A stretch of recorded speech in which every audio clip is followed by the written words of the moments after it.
Vamos a hablar de la justicia, del Poder Judicial.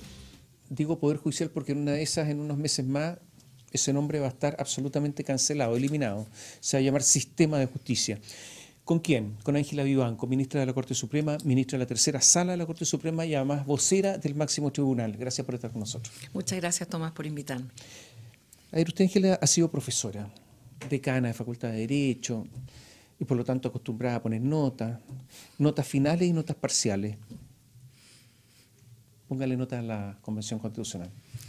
Muy bueno, lo que respecta a Poder Judicial, yo creo que no ha sido lo que uno hubiera esperado, la verdad. Nosotros hubiéramos esperado que hubiera más diálogo en este tema, que se pudiera recoger la experiencia y que en algunos temas que a nosotros nos parecen claves hubiera habido de alguna manera también una mirada a lo que han dicho organismos como la Comisión de Venecia y otros, y en ese sentido creo que ha sido bastante parcial eso. Así que la nota parcial de ese proceso en lo que respecta al Poder Judicial yo creo que no la podemos dejar en más que un 4. Esperemos que... O sea, ¿aprueba? Hasta aquí no puede desaprobarse aún porque este es un proceso en curso. Pero de lo que conoce. No se ha cerrado todo. Pero de lo que conoce, ¿aprueba o reprueba? No, yo creo que hasta aquí aprueba, pero la definición final, por supuesto, que es la que va a determinar el tema, porque hay asuntos claves que aún no están finalmente cerrados y en consecuencia hay que dejar ese espacio para que esos temas se definan. Usted hace algunos años creía que Chile no necesitaba una nueva constitución. ¿Cree hoy que necesita una nueva constitución? Yo siempre dije que las reformas o las modificaciones que había que hacer a la constitución no demandaban hacer una constitución nueva, que se podían hacer con la constitución que había y introducir aquellos aspectos que habían ido quedando por el camino después de tantísimos años o que necesariamente se tenían que incluir. Yo creo que el tema, más bien, ¿no es cierto?, hoy ya no se debate desde el punto de vista de la necesidad, sino que más bien de cómo las personas ven o esperan que haya una constitución gestada de una manera distinta a la constitución del 80. En consecuencia, yo creo que es posible que hoy más bien la clave sea que se necesita. El punto es que ese producto tiene que ser un producto, por supuesto, que esté a la altura de las expectativas y de tener una mejor constitución. Pero a su altura debiera acercarse a la constitución que teníamos entonces y solucionar el problema de origen. Yo creo que ahí está el punto fundamentalmente. Yo creo que todo este proceso, sobre todo, está vinculado con el origen de la que teníamos. Y si ese origen, de alguna manera, se corrige, ¿no es cierto?, se soluciona y se tiene a la vista aquello que estaba bien considerado y se incorpora aquello que se necesita, yo creo que es una ecuación que es bastante factible, porque, como digo, hay que tener presente que la Constitución del 80 no es la Constitución del 80, ya es una Constitución que pasó muchos estadios y muchas reformas. ¿Pero a usted le gustaba en general? En general me gustaba, pero sí notaba, incluso yo como académica, que había espacios que no estaban cubiertos y que habían que actualizarlos y cambiarlos. Pero siempre dije que eso podía hacerse sin necesidad de este proceso, pero este proceso tiene unas motivaciones distintas. En la nueva Constitución, el nuevo proyecto constitucional, ya no se llama Poder Judicial, se llama Sistema de Justicia. ¿Le gusta el cambio? No, a mí no me gusta porque yo siempre he pensado que un Estado democrático tiene 3 partes, ¿no es cierto? Una, sin duda, es el Poder Judicial junto con el Ejecutivo y con el Legislativo. Ahora, la motivación de eso creo yo que fue abrir estos sistemas de justicia como sistemas jurídicos alternativos por la vía, por ejemplo, de una justicia indígena y otro. Pero creo yo que el cambio de nombre no resultó bien para el Poder Judicial, aunque el propósito fuera otro, aunque el propósito fuera abrir estas distintas líneas. Algunos dicen que simplemente lo que se trata es de reducirlo a un servicio. Podría ser esa una motivación. ¿También tiene la duda? Podría ser esa una motivación. El problema, Tomás, es que como no hay actas y como no se sabe, ¿no es cierto?, todas las motivaciones que haya, uno empieza a presumirlas. Pero yo creo que finalmente lo que uno tiene que pensar es que los textos, ¿no es cierto?, de alguna manera dejen en evidencia cuál es la naturaleza de los órganos. Este es un poder del Estado y llamarle sistema o servicio o lo que sea, sin duda que desmerece esa realidad, aunque no sea ese finalmente el propósito. Y que la idea es que sí hubiera o se condijera lo que se dice en relación con la importancia del órgano. Las características de los poderes del Estado están bastante definidas en la teoría constitucional. Así es. Así como se está diseñando el poder o sistema de justicia? ¿Es más un sistema o un poder? Yo creo que en la medida que no se definan bien las atribuciones del Consejo de la Justicia y en la medida que esa integración no sea una integración mayoritariamente judicial, como nosotros ya varias veces lo hemos dicho, creo que estamos más cerca de servicio o de sistema más que de poder. O sea, van a ser ustedes unos funcionarios públicos de un servicio. La idea es no serlo, pero así porque va. estamos en proceso justamente, o sea, por eso que las cosas se han dicho o se han representado justamente para que se tengan en cuenta y procurar corregir o resolver esos problemas.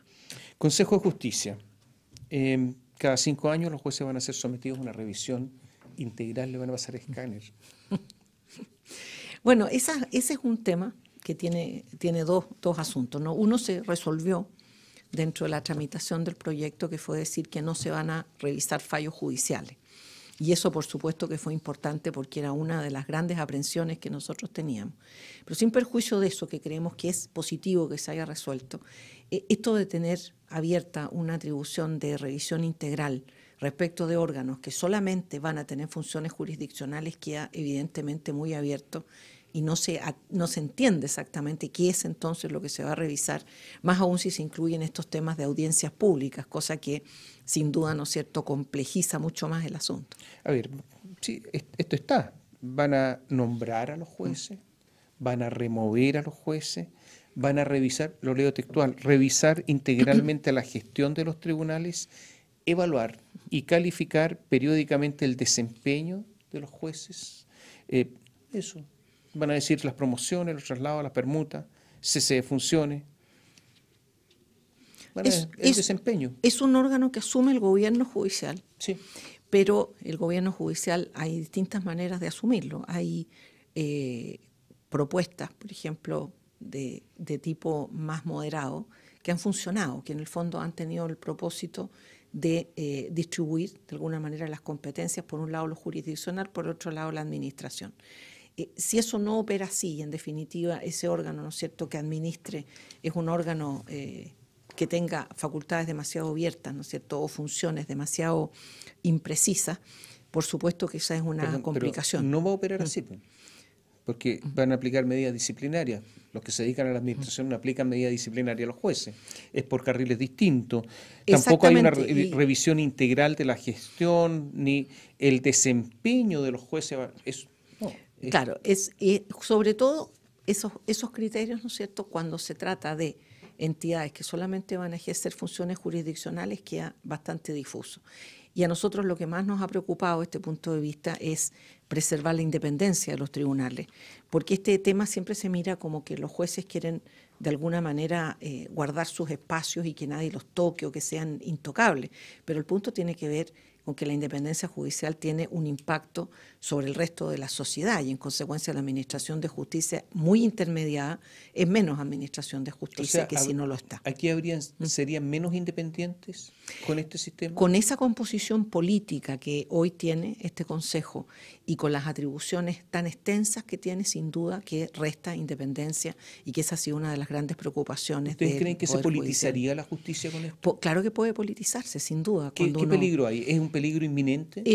Es un peligro en la medida que estas funciones finalmente queden como están y que sean funciones que tengan amplio espectro, porque en definitiva yo misma no puedo señalar qué es lo que va a haber adentro de esas atribuciones. Son atribuciones tan amplias que uno no puede en este momento decir esto es lo que va a suceder, pero sí por lo menos uno puede preocuparse de decir, como está el tema planteado, preocupa y en definitiva, ¿no es cierto?, mueve a que aquellos que van a ser calificados, observados, revisados en estas audiencias públicas puedan sentirse presionados, ¿no es cierto?, a tratar de tomar conductas previas o a temer qué tipo de valoraciones se va a hacer sobre ellos. Y si la función que realizan esencialmente los tribunales es jurisdiccional, por supuesto que eso puede ser un tema muy complejo, muy difícil. La composición del Consejo para la Justicia se dice que va a ser más bien política. Sí. Bueno, y si es política, las decisiones son también políticas, eso normalmente es así. Y si es así, eso arrastra necesariamente a politizar también a los destinatarios de esas decisiones. Y pese a esto es gravísimo, ¿no? Sumamente. Sumamente. Sí. Y pese a esto, ¿usted le pone un 4 a la convención? Porque no ha terminado el proceso. Pero si queda así. Si queda así, yo creo que es muy grave y eso podría peligrar una nota inferior, pero tampoco yo creo, Tomás, que uno tampoco puede hacer valoraciones finales de procesos en curso. Yo, desde este punto de vista, más bien creo que nosotros, como jueces, tenemos que ser muy, muy mesurados en las apreciaciones que hagamos sobre estos temas, porque este es un proceso, como le digo yo, que se va desarrollando en el tiempo y que evidentemente, como va a haber una normativa legal también que va a complementar estos preceptos, también es importante que para esa normativa legal haya los suficientes plazos y que pueda desarrollarse de una manera lo más adecuada posible. Por eso es que en este momento uno puede hacer solamente apreciaciones parciales. Pero está bien, ministra, pero la normativa legal es otra cosa. Lo que se evalúa es la Constitución, el marco. Para la ley habrá años para evaluar, quizás cuándo saldrá. Esto que estoy hablando acá está aprobado, eso va a estar en el texto constitucional.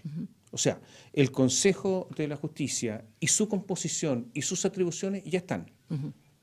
Habrá una comisión de armonización que no puede cambiar mucho. Esto es lo que hay que evaluar. Como le digo, esa parte del tema que respecta al Poder Judicial para nosotros es muy preocupante. Y si efectivamente, como usted lo dice, la Comisión de Armonización solo va a armonizar y no va a tener ninguna facultad, como parece ser, de resolver este tipo de problemas, por supuesto que aumenta la preocupación, sin duda. ¿Usted cree que el Consejo, así formado el Consejo para la Justicia, puede afectar el sistema democrático? Una democracia con jueces politizados o con jueces que de alguna manera están eventualmente debilitados, por supuesto que es una democracia que tiene menos garantías de funcionar. Nosotros, ya usted lo mencionaba, ¿no es cierto?, desde 200 años hacia atrás, ¿no es cierto?, las bases de lo que es la separación de poderes y lo que es hoy la democracia, no estamos escribiendo nada nuevo, ¿no es cierto? Siempre se ha dicho que cualquier desequilibrio desde el punto de vista de los poderes incide en la democracia. Y yo le agregaría a eso que un país como el nuestro, la gran mayoría de los problemas de las personas se resuelven en los tribunales. Y en consecuencia, muchas personas esperan la concreción de sus derechos o la solución de sus problemas justamente acudiendo a la justicia. Chile va a ser un Estado plurinacional, eso ya está resuelto, con una justicia distinta y por lo tanto 2 sistemas de justicia. ¿Le gusta? A mí el tema de la justicia indígena, en la medida que se llegue y se pudiera acotar, a mí no me resulta complicado, pero creo que faltan justamente piezas en esa ecuación. ¿Qué pieza? La pieza que está es que finalmente la Corte Suprema arriba, ¿no es cierto?, unifica la jurisprudencia, tema que tampoco estaba y que se consiguió finalmente instalar. ¿Qué partes no están? Bueno, prácticamente toda la operación de ese sistema de justicia. No sabemos a quiénes se aplica, no sabemos si se limita solamente a los miembros de una etnia o en situaciones interétnicas igualmente se aplica, si es voluntaria, si es obligatoria, qué pasa con los efectos penales de eso, etcétera. Entonces hay un gran vacío desde ese punto de vista que a nosotros solamente nos llama a decir esta no es una ecuación completa, o sea, no podemos decir qué tan efectivo o qué tan positivo va a ser un sistema abierto así donde sus contenidos la gran mayoría no están. Pero usted más bien se refiere a cuestiones de carácter procesal. Yo le hago una pregunta. Usted me dice no es contrario un principio a esto. ¿Conoce el derecho indígena? Es que son costumbres. No, bueno, pero... Son costumbres y tradiciones. Sí, pero las costumbres finalmente después de ciertos años es lo que hicieron los romanos, ¿no? Las escribieron. Exactamente. Aquí Ya, no. ¿y dónde está el derecho indígena? No hay. A ver, si usted me pregunta a mí cómo hubiera instalado yo un sistema de justicia indígena si yo tuviera todos los poderes y todos los recursos, hubiera hecho un gran trabajo, ¿no es cierto?, de recopilación de fuentes.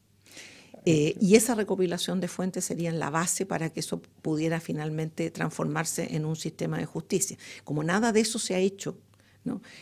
Posiblemente lo que tenga que hacerse es reducir el ámbito, ¿no es cierto?, de esa justicia indígena a resoluciones más bien de carácter vecinal o muy local en aquellas personas que estén dispuestas a someterse a las costumbres de comunidad. Pero nada se dice de esto en el proyecto constitucional. No está diciendo nada. No se dice, justo. Entonces, pero como usted me pregunta qué tan operativo puede ser, bueno, va a depender justamente de que eso exista. Como hay muchas cosas que no están, probablemente la dimensión tenga que ser una dimensión Ahora, mucho si más bien todo acotada. esto llega a la Corte Suprema, llega a una sala especial, una sala con una composición muy particular, con personas que incluso podrían no ser abogados. Sí, pueden ser como, ¿cómo se llama esto? Como una especie de relatores en el Sí, tema, o sí, personas vocales. sí. vocales.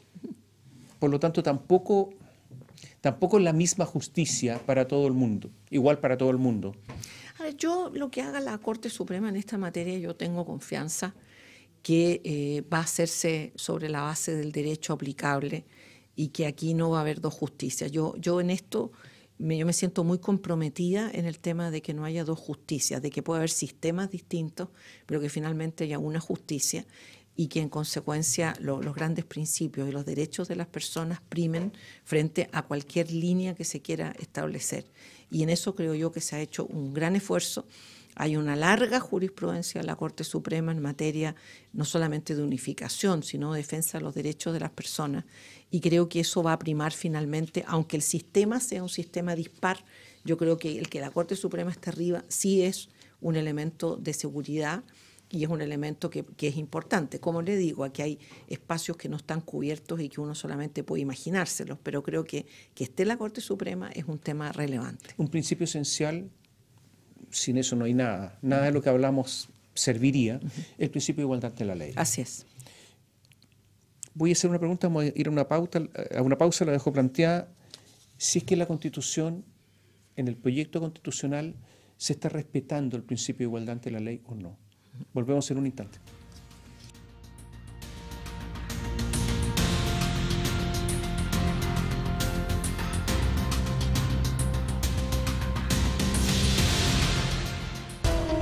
En BioBio profundizamos las noticias enfatizando la verdad siempre. Aquí tú te informas y entretienes.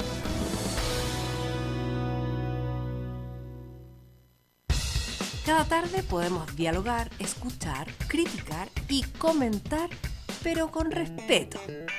Pasadas las 3 de la tarde, de lunes a viernes, podría ser peor, con Julio César Rodríguez.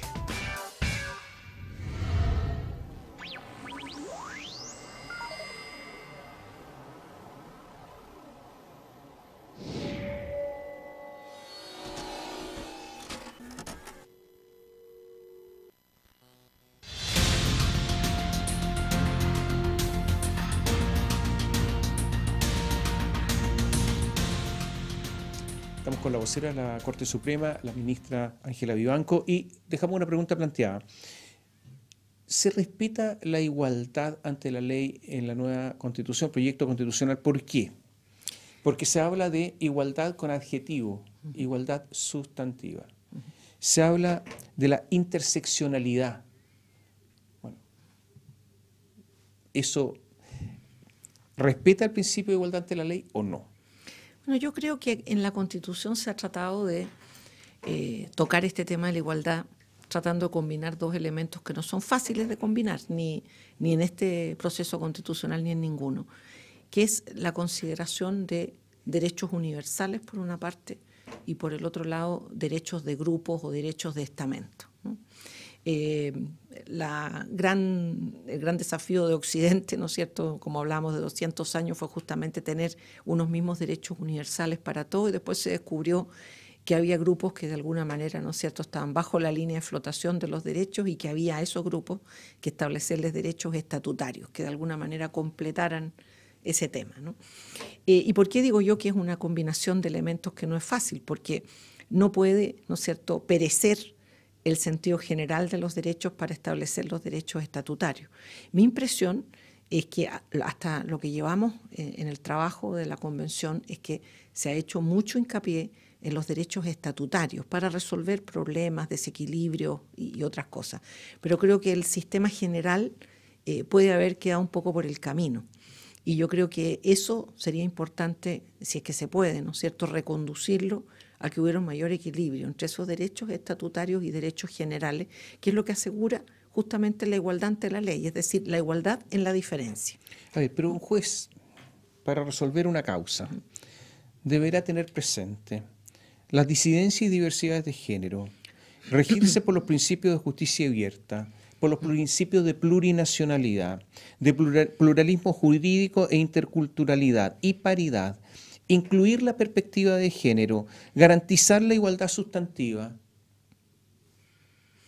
Bueno, todo... O sea, perdón, yo hago una observación acá. Yo creo que de hecho desaparece el delito de cohecho. Qué interesante. Perdón, el delito de prevaricación. No, cohecho, de prevaricación. Porque en el fondo no hay cómo controlar que se cumpla.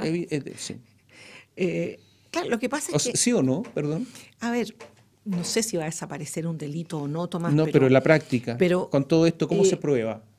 Bueno, los conceptos jurídicos indeterminados, ¿no es cierto?, que es un tema que viene de antiguo, igual que pasa lo decíamos antes, con las atribuciones abiertas, cuando los conceptos jurídicos son tan indeterminados, por supuesto que cuesta mucho controlar qué tanto se cumple con ellos o no, y cómo cada uno cree que cumple con ellos o no. Personalmente yo creo que algunos de los elementos que están ahí ya forman parte de la visión de los jueces, por ejemplo, en el tema de la perspectiva de género, de no discriminar a las personas por su género y no permitir, ¿no es cierto?, que ciertas estructuras consoliden discriminaciones de género. Pero de ahí a todo lo que significa, ¿no es cierto?, la interpretación de cada uno de esos conceptos, ¿qué es lo que va a terminar pasando? Que como no está ni descrito ni definido el contenido, es muy posible que eso se tenga que hacer judicialmente. Pero voy a poner un ejemplo. Dos personas son coautores de un asesinato. Tienen exactamente la misma participación, los dos no tienen antecedentes anteriores, exactamente igual. Pero no han tenido una misma vida, un mismo origen. Y en virtud de la igualdad sustantiva, entonces, el juez tendría que aplicarles pena distinta. Porque si no, no hay igualdad sustantiva. ¿O no? A ver, el punto, ¿no es cierto?, en materias penales es que efectivamente, si uno quiere además, ¿no es cierto?, equilibrar los derechos de las víctimas con los derechos de los victimarios, implica que hay algunos elementos, ¿no es cierto?, que forman parte de la realidad de cada uno que se pueden tener presentes dentro del juzgamiento penal, pero no se puede exculpar a las personas según la vida que han tenido, ¿no es cierto?, ni tampoco recargar su responsabilidad porque hayan tenido mejores vidas. O sea, es decir, es más reprochable todavía que el que tuvo una mejor vida. O sea, del término medio hacia arriba uno podría reprocharlo más. O sea, ¿no? Exactamente. Y por lo tanto tendrían penas distintas. No debiera pero ser así. En virtud de la igualdad sustantiva sí, porque si no... Para mí, por lo menos, ¿no es cierto?, la igualdad tanto formal como sustantiva impide que por esas condiciones las personas tengan penas distintas. Diferente es que haya ciertos elementos que se consideren circunstancias atenuantes que pueden tener que ver con la vida que ha tenido la persona, pero que no significa que uno cree un estatuto para cada persona, porque entonces no solamente ya se pierde la igualdad ante la ley, ¿no es cierto?, sino que se pierde el sentido general del derecho. ¿Ese es el peligro que existe? Podría pasar eso, pero es que yo creo que los jueces, la formación que tienen los jueces impide que llegue a haber esa atomización. Pero ¿cuál es el sentido que tiene la Convención Constitucional para establecer esto? Es que no es el que dice usted. Lo que pasa es que, como yo le decía, como aquí no tenemos actas, como no tenemos interpretaciones, podríamos decirle entre comillas, fidedignas de cada uno de estos conceptos, como aquí hay una voluntad de introducir una serie de elementos que, como yo le digo, yo no puedo hacer una interpretación de voluntades, todo esto va a tener que ser definido por aquellos que aplican finalmente la Constitución, que son los jueces. Y en consecuencia, ¿qué es lo que tendrá que hacer un juez y a qué elementos tendrá que servir? Fundamentalmente va a ser servir, como yo le decía al principio, a que haya una misma justicia para todos y que las circunstancias que son relevantes, ¿no es cierto?, de acuerdo al derecho de tomar en consideración para diferenciar, se tomen, pero no que tengamos una justicia para cada uno o que la administración de justicia sea el escenario donde finalmente se premia o se castiga a las personas por las circunstancias de sus vidas, ¿no es cierto? Porque si no habría una justicia para cada uno y en definitiva yo podría acceder a mi propio juez, a mi propio caso, a mi condena o a la solución de mi caso sin tener ninguna vinculación con los demás, como realidades que no conversan entre sí. ¿Usted eliminaría el Tribunal Constitucional? Yo siempre he pensado que tiene que haber justicia constitucional, siempre. Y creo yo que el Tribunal Constitucional es un organismo que tiene funciones importantes que cumplir. Ahora, creo yo que hay elementos, aunque no hubiera habido este proceso constitucional que había que cambiar, y que yo creo que muchas personas están conscientes de eso, pero yo creo que la eliminación del Tribunal Constitucional no me parece buena, y creo que es importante que exista un órgano de control constitucional. ¿Es posible que quede un Tribunal Constitucional como de cartón piedra? Eso de que existe, pero no existe, ¿en qué sentido? Porque se está negociando en estos momentos. No está resuelto, pero se dice, mira, que tenga competencia para determinar la inconstitucionalidad de los estatutos regionales, una cosa por ahí, o que haya un recurso de inaplicabilidad, pero solamente presentado por jueces, interpuesto por jueces, no por otras personas, no por partes, por ejemplo. O sea, un Tribunal Constitucional con poquitito trabajo. ¿Está bien? Yo creo que no, yo creo que el control de constitucionalidad es muy importante. Ahora, en Chile, no nos olvidemos que los temas constitucionales están distribuidos, no solamente en el Tribunal Constitucional, sino también hacia la justicia ordinaria. Yo creo que esas atribuciones lo que hay que hacer es fortalecerlas, no debilitarlas. Y en consecuencia tener tribunales constitucionales con una reducción absoluta de sus funciones hace como perder bastante sentido. Y creo yo que aquellas atribuciones que sí tiene la justicia ordinaria en relación con la Constitución tampoco debían desaparecer, porque creo que hay una jurisprudencia sostenida que ha sido muy importante en Chile. Ángela, vuelvo al inicio. Si tuviera que votar este domingo, ¿vota apruebo o rechazo? No, yo como jueza no le puedo decir qué votaría. Creo que no sería pertinente decirlo, porque de alguna manera... Pero hay jueces que dicen cómo votan. Sí, yo lo he escuchado. Pero no, Dice yo creo que cómo votaron en el plebiscito. No, yo creo que no es conveniente como vocera decir qué es lo que yo votaría. ¿No lo va a decir nunca? No creo que lo diga nunca. Nunca. A la gente que en privado, por supuesto que sí, pero no creo. Además, públicamente nunca. No, yo creo que no, porque yo como vocera, ¿cierto? Yo, por supuesto, no todo lo que digo lo digo como vocera. Hay algunas cosas que la digo de mi perspectiva académica y otras cosas incluso de mi perspectiva personal. Temas que no se han tratado, por ejemplo, en el Pleno, que estamos conversando y que yo le digo mi visión.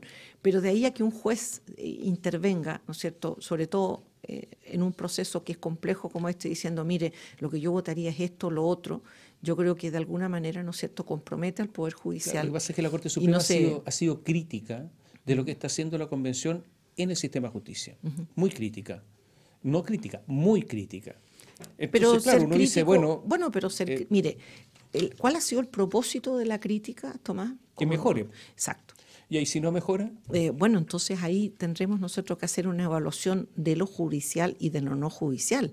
Esta Constitución no es una Constitución hecha para los jueces, sino que para todos.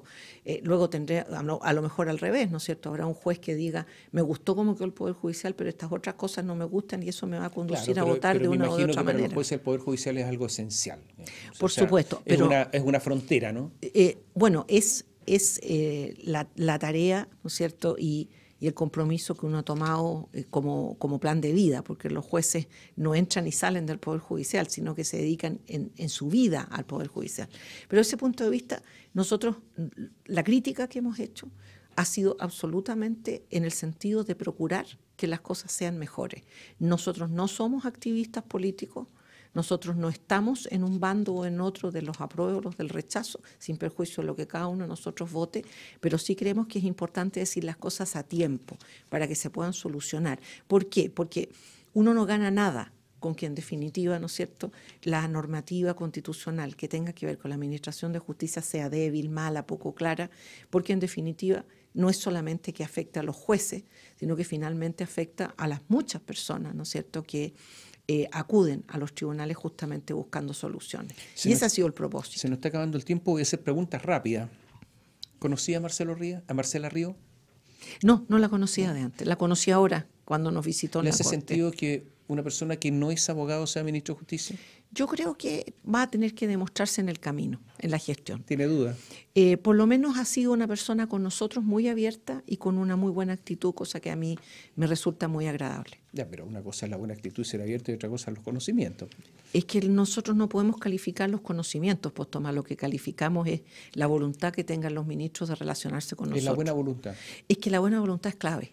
En estos tiempos es tan importante como muchas otras cosas, y ese punto de vista que haya una buena voluntad con nosotros nos parece bien, porque eso es lo que permite el diálogo y eso es lo que permite llegar, ¿no es cierto?, a exponer temas que son de preocupación del Poder Judicial. Y que Sichel los acusó de clasistas, de que no opera la igualdad ante la ley, sino que el clasismo.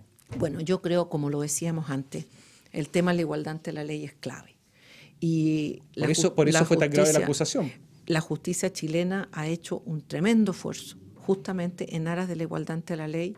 Hay, como le decía antes, en cuanto a recursos de protección y de amparo, 32 años de jurisprudencia desde el advenimiento de la democracia, en que se ha hecho un esfuerzo sostenido y contundente en favor de la igualdad ante la ley. Luego, lo que yo dije en ese momento, yo no opero ni creo que el Poder Judicial opere con criterios de los rubios, los morenos, los blancos, los negros, los viejos, los jóvenes, sino tratando justamente de hacer lo contrario, ¿no es cierto?, de destacar la igualdad. Ahí como ocurre, siempre ocurre en los grupos, en las organizaciones, defensas corporativas. Hago algunas preguntas sobre esto, algún ejemplo. Hay un juez que es presidente de la Corte de Apelaciones de Copiapó, Juan Antonio Poblete, que estaba en Santiago, se atrasaba, no conozco el caso particular de él, y por qué pasa esto, pero que se atrasaba en las causas un montón. Entonces dijeron, bueno, lo vamos a mandar a otro lado. Señor, ¿cómo? Se siguió atrasando las causas, está suspendido. ¿Cómo mandarlo para otro lado? Bueno, este es un tema que está justamente en revisión en este momento. Pero, a ver, ¿qué es eso? En ninguna parte sucede. Usted lo hace mal, sale. Entonces... Las normativas que tiene el propio Poder Judicial son normativas limitadas. No hay una gran amplitud de cosas o decisiones que se puedan tomar. Este es un caso que está en conocimiento, es un caso que es bastante complejo, le diría yo, y que espero que se resuelva de la mejor manera posible. Pero no es solo un tema de atrasos o de dificultades de cumplir, tiene una complejidad mayor. ¿Complejidad mayor? Sí.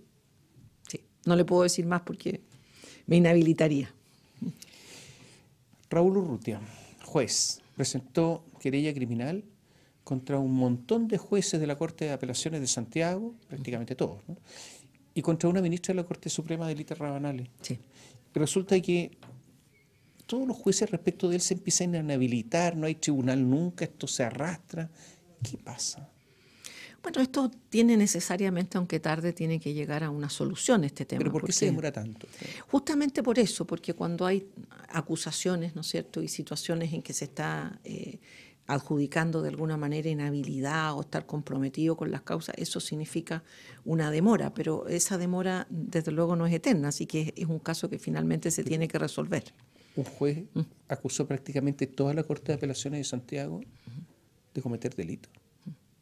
Bueno, ahí corresponde, ¿no es cierto?, la respuesta que cada uno pueda organizar a ese respecto. Y usted me preguntaba si hay defensas corporativas. No las hay.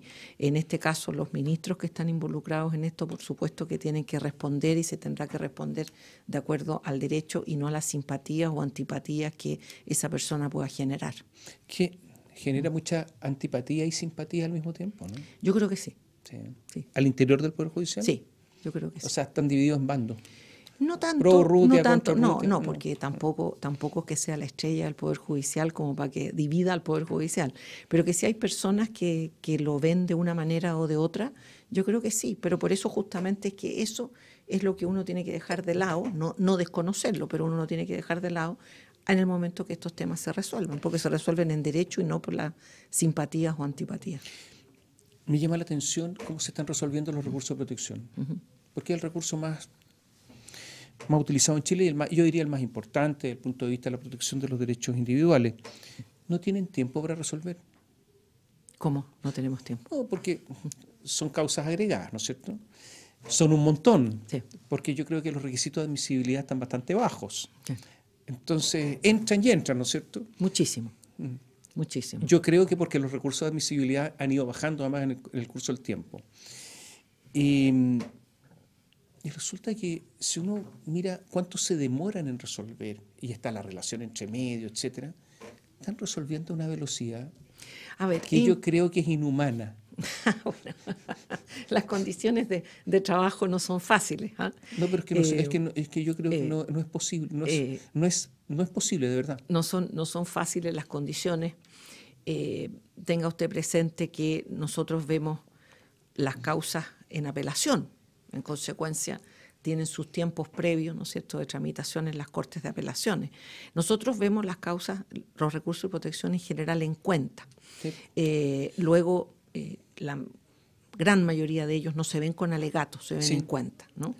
Y en consecuencia lo que se examina más bien son los argumentos de la sentencia y los argumentos que da ¿cuánto el que demora la apela. relación? ¿Cuánto demora en No, resolver? son relaciones cortas, Por eso. justamente porque son muchos recursos. Por eso. Pero lo bueno sí es que lo que hemos ido haciendo, y esperamos pronto tener un estudio acabado que presentar sobre esto, presentarle a la opinión pública, por supuesto, es ir creando líneas jurisprudenciales, o sea, ciertas interpretaciones que nosotros ya vamos asentando sobre las garantías, sobre sus contenidos, etcétera, que eso simplifica bastante el trabajo, ¿no? Y que da ciertas líneas que también son muy posibles de contrastar y de revisar. Y aunque los tiempos sean cortos, creo yo que se ha hecho un gran esfuerzo desde el punto de vista de mantener esas líneas y de dar soluciones lo más objetivas posibles desde el punto de vista de la naturaleza de estos recursos. Pero viendo lo que ha pasado en las Cortes de Apelaciones, que es la primera instancia en este caso, donde sí se ven con alegatos y en la Corte Suprema no, lo que tiene su bemola, que se da en cuenta, porque nadie escucha nada, no se escucha ni la relación, no se escucha nada. Entonces, también ahí hay un problema desde el punto de vista de la publicidad, de la transparencia. Si uno saca la cuenta de cuánto se demora la relación y la decisión, es nada, a veces son casos muy complejos. Sin duda, son casos complejos, Y pero también hay que algo tener, pasa, pero no es normal. también hay que tener presente dos cosas sobre esto. Primero, estos son recursos desformalizados, en consecuencia no son instancias donde se rinda prueba y donde se produzca todo un procedimiento extenso. Y lo otro es que las sentencias de protección no impiden que las personas sigan por otras vías. En consecuencia, no es que el único juicio al que la persona pudo acceder sea el de protección, que se vio con un tiempo muy limitado. Hay otras opciones. En consecuencia, ¿qué es lo que se trata aquí de privilegiar? Tomar medidas que sean urgentes, necesarias y que no se puedan resolver de otra manera. No hacer una resolución general de toda la casuística del país, porque eso obviamente tendría que ir por una cuerda separada y de otra manera. Hubo mucha crítica por el caso del recurso de protección de la quinta región, donde la Corte Suprema revocó una sentencia de la Corte de Apelaciones de Valparaíso que se demoró 2 años. O sea, rápido no fue para nada. O sea, ahí también... Otro problema, pero... O sea, en sentido contrario. Es que es terrible 2 años con recurso de protección. Sí. O sea, la Corte Suprema resolvió en 10 días, hubo mucha crítica, yo participé en la crítica, entre paréntesis. ¿Revisaron el caso o no? Yo sé de jueces que han revisado el caso y han revisado su posición. Bueno, ¿qué es lo que ha pasado con esto? Nosotros... A ver, expliquemos lo que pasó, ¿no es cierto? Porque la gente no sabe. Es un recurso de protección respecto a una propiedad que había sido ocupada. Se acogió el recurso de protección, pero solo en cuanto se dispone que los propietarios, Carabineros, la Municipalidad, el Seremi de Salud, el Servicio de la Vivienda, el Desarrollo, deberán coordinarse a fin de que de manera conjunta se otorgue una solución a las personas que lo ocuparon, porque se entiende que el derecho a la vivienda también está ahí presente. Más o menos eso es, ¿no es cierto? Sí, pero faltan 2 cosas que decir. A ver. Una, es que este recurso venía rechazado. Sí, claro. En consecuencia, no había absolutamente nada resuelto en favor de la persona que recurría, que era el dueño del terreno. No los ocupas. Sí. En consecuencia, lo que se hace... Venía rechazado porque se decía que no era la acción que correspondía. Que no era la acción que correspondía. Que es una eterna discusión en el Sí. recurso de protección, si se va usted por la vía ordinaria o se va por recurso Porque de protección. desgraciadamente no ha habido jurisprudencia sobre el caso, una jurisprudencia que unifique los criterios. Es que estos son temas todos en desarrollo. Uno no puede resolver hacia el futuro, sino que va resolviendo según se presentan los casos, porque si no estaría de alguna manera legislando, ¿no? Entonces, ¿qué es lo que pasó? Se acogió el recurso que venía rechazado y lo que se buscó aquí fue por una parte, concederle el recurso al dueño, ¿no es cierto?, que era el que había recurrido, pero a la vez decir, sin perjuicio de eso, de que se le concede el recurso al dueño, por favor, las autoridades, organícense de tal manera de que esto no signifique que las personas, ¿no es cierto?, salen de un lado y se vayan a instalar al predio siguiente, porque no hay una solución integral para ella. Ese fue el propósito del recurso. Y como eso, efectivamente, como usted lo dice, no quedó claro o no se entendió, por eso se aclaró. Pero se aclaró a la opinión pública. ¿Por qué? Porque las partes no presentaron recursos de aclaración, de reposición, ninguno que permitiera hacer más aclaraciones que esas. Que las partes quedaron heladas. Sí, pero usted sabe, Tomás, que por helado que quede Yo una también, persona, yo lo reconozco. por helada que quede una persona, si realmente tiene el interés de pedir que los temas se aclaren, lo hace. Es que lo que pasa es que cuando yo leo acá, bueno, ¿para qué seguir en esto? Pero cuando leo que hay una carga respecto al recurrente de participar en la solución, no tiene por qué participar en la solución el recurrente. No, en todo caso no era ese el sentido. Pero lo dice. Pero no era ese el sentido, y por eso, como ¿Está le mala digo, la redacción? nosotros, mire, la redacción, como es una obra humana, es imposible que uno espere que la redacción sea perfecta. Porque dice, deberán coordinarse. Sí, pero el propósito es el que yo le digo. La aclaración que nosotros hicimos a la opinión pública fue esa, y si las partes lo hubieran pedido, se les hubiera hecho también esa aclaración, pero no lo pidieron. Ángela, estamos terminando. ¿Siguen los operadores judiciales operando? Yo la verdad no tengo idea sobre ese tema. Los lobistas judiciales, Yo creo que siempre habrá intentos de personas de influir o no en todos los poderes del Estado, y el punto tiene que ver con qué tan permeables sean las personas a ese tipo de conducta. Yo creo que el tema no radica en los que circulan en torno, sino que en aquellos que tratan de ser abordados. Pero es bueno también cerrarle los espacios. Mire, yo personalmente creo que más que cerrar los espacios tiene que ver con las reacciones que uno tenga. Mire, a mí me pasó, ¿no es cierto?, en tiempos de solo academia, que no tenía nada que ver con el Poder Judicial, que de repente uno tenía un alumno que iba a dar, por ejemplo, examen de grado, y lo llamaba a alguien y le decía, oye, mi hijo de examen de grado le gustaría mucho que le fuera bien. Y resulta que uno decía, ya, listo, gracias por llamarme, qué sé yo, pero eso no significaba que yo lo fuera a evaluar de distinta manera o que me fuera a indignar. La llamada inoportuna, ¿no? Totalmente, pero es que hay muchas cosas inoportunas. El que decide, ¿no es cierto?, qué tan objetivamente resuelve es uno. Si uno es susceptible, entonces el problema no está en los que giran en torno, sino que más bien en uno, que uno es permeable a ese tipo de cosas. ¿El problema comienza cuando se le abren las puertas, sí o no? El problema comienza cuando las personas se hacen permeables a las influencias. Si hay gente rondando, que la habrá siempre afuera, adentro, por el lado y qué sé yo, o por llamados o lo que sea, entonces ese no radica ahí para mí la esencia del problema. La esencia del problema para mí radica en la permeabilidad de quienes deciden. Y de ese punto de vista, yo por lo menos me siento muy tranquila de que yo los fallos en que participo del punto de vista del derecho y de las convicciones que como jueza me forman. No porque me cae mejor el abogado, me cae peor, o esta persona, ¿no es cierto?, dijo más declaraciones en la prensa, o tuiteó, o lo que sea. Para mí todos esos son temas que tienen que ver con la libertad de expresión o de petición de las personas, pero uno tiene que resolver en derecho. Gracias por estar con nosotros. Encantada, muchas gracias. Y a ustedes muchas gracias por seguirnos.